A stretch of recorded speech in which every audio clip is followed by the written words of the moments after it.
America. You're watching Liquid Lunch on Newsmax TV. I'm Frank Morano here in New York. And the primary host of this program, John Tabacco, joins us live from Newsmax Central Command in Florida. John, I understand you're making it an early afternoon. What do you have, a 2 o'clock tea time or something? Well, no tea time. I wish I could get a tea time, but no. We're gonna. We got some meetings to do down here. I got to get down to Miami a little later.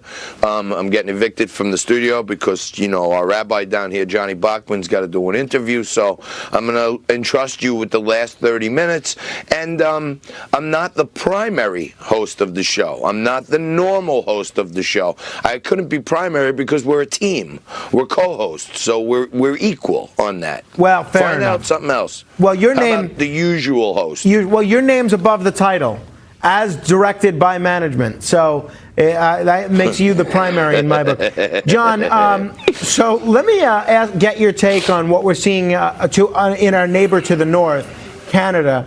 Justin Trudeau is in a very, very difficult re-election, in part because he apparently can't stop wearing blackface or brownface. And so now he's gotten an endorsement, not from a Canadian, but from, of all people, Barack Obama. Former President Obama, tweeted yesterday that it's important that Justin Trudeau get reelected, that he's an important progressive voice. What was your reaction to President Obama weighing in on the Canadian election? Well, it's strange that Barack Obama cannot come out and weigh in on his former vice president, isn't it? He hasn't given an endorsement to Joe Biden, who sat, in the White House with him for 8 years. But he goes out of his way to go out on social media and endorse Justin Trudeau, who has admittedly, done a bunch of stunts in blackface. And if you had Donald Trump, even when he was 11 years old, with blackface on, there would be outrage like you've never seen. But I guess when you live in Canada and you support socialist things like single-payer health care, I guess you can wear blackface. Maybe Joe Biden should try blackface, and Barack Obama will support him. I don't know, but I thought in America these days, blackface, even if you've done it in the past, was the worst of all things. I agree with it. I don't know why Justin Trudeau gets away with it, and I don't know why Barack Obama endorses him and not Joe Biden. It's true. They do give Donald Trump quite a bit of a hard time for just wearing orange face on a regular basis, don't they? All right. So, John, I want to put up the image of this letter that was revealed yesterday and that the White House has confirmed is authentic. This is a letter that Donald Trump sent to President Erdogan of Turkey. If we could put this up there. In the letter, which was dated October 9th, the president tells Erdogan, don't be a tough guy, don't be a fool, I'll call you later. Now, a lot of people are saying that this was not necessarily an appropriate way to conduct diplomacy. Evidently, we're hearing that Turkey put out a statement that said Erdogan promptly threw this letter in the trash. Where do you see the whole Turkish situation going? We're seeing more proposals from people like Lindsey Graham today calling for sanctions on Turkey. And what did you make of this particular letter? Well, I mean, I've said this many times on Liquid Lunch that we don't need writers because Donald Trump is a one-man comedy show. He does it. He does our work for us. But I love the way he said, I thought it was a really nice letter. And then, like most of his tweets, he just has to go that extra mile to incite everyone. Don't be a fool, ... Call you later, buddy. Don't worry about it. So I think if he left off the don't be a fool, it's a fine letter. But that's just Trump. He's got to always put an exclamation on the end of this stuff. And I love that meme that's going around that, with Alexandria Ocasio-Cortez that says, we can't ban Turkey, then we'll have no Thanksgiving or something like that. I think Turkey is a member of the EU. They're a member of a lot of organizations that we're a part of. It shouldn't just be us putting their feet to the fire. It should be taking a task by everyone. And going in and slaughtering some Kurds is probably not the way to win over the president's heart. And he expressed that clearly. And you know what? The issue that I have with Erdogan, and look, they are a NATO ally, and we're treaty bound to defend them, and they've been a NATO ally for 70 years. But the issue that I have with Erdogan is, one, he's way too close to being an Islamist for my taste. He could very easily be head of ISIS, and I don't think he'd be behaving much differently. But, if the Congress really wanted to do something, we should take our military bases out of Turkey, take our nuclear weapons out of Turkey, and then I have a feeling Erdogan in Turkey would learn that he needs the United States a lot more than we need Turkey.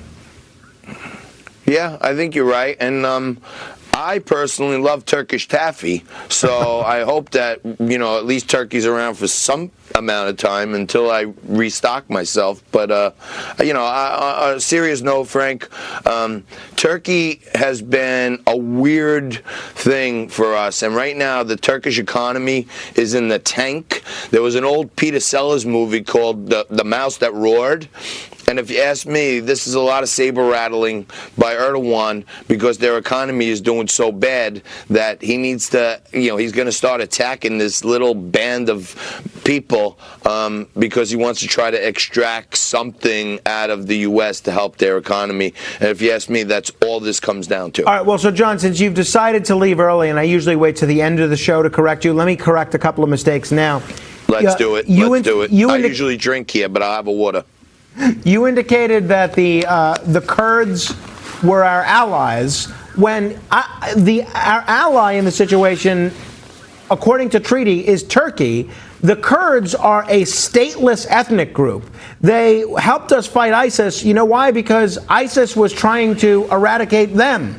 They weren't doing us any favors. And as President Trump pointed out in that clip, they were paid very handsomely. So I really take issue with the characterization of the Kurds as our allies. We're not treaty bound to protect the Kurds. We never entered into any sort of agreement with the Kurds. So that's all right. Correction one. You're right, but our fighting forces were allied with the Kurds because the enemy of my enemy is my friend. Fair enough. And we had a common enemy, ISIS. All right. Next. Now, you also indicated that, what did you call it when at the end of Reservoir Dogs, when all the guns are pointed in a different direction? I think they call it a Mexican ring. Right. It's a Mexican standoff. A Mexican standoff. Yeah. So that's right. That's right, and that's what I think his name was General Zaragoza was trapped at the Battle of Pueblo, and that's why we celebrate Cinco de Mayo, because it was the last Mexican standoff, and they were overrun, and that's when Cinco de Mayo was That's made. right. Just give you some Mexican history in case you want it. Final story I want to run by you, John, before you have other priorities, is the GM strike. We're seeing some statistics out today that show the GM strike hurt September manufacturing and production in September pretty significantly. It looks like now, after a couple of months, there is a deal on this GM strike. The union appears to have a tentative agreement with GM to head back to work. What are you predicting the economic ramifications of this are? No, I think it'll be a good sign for the economy to get the strike over with and get people back to work.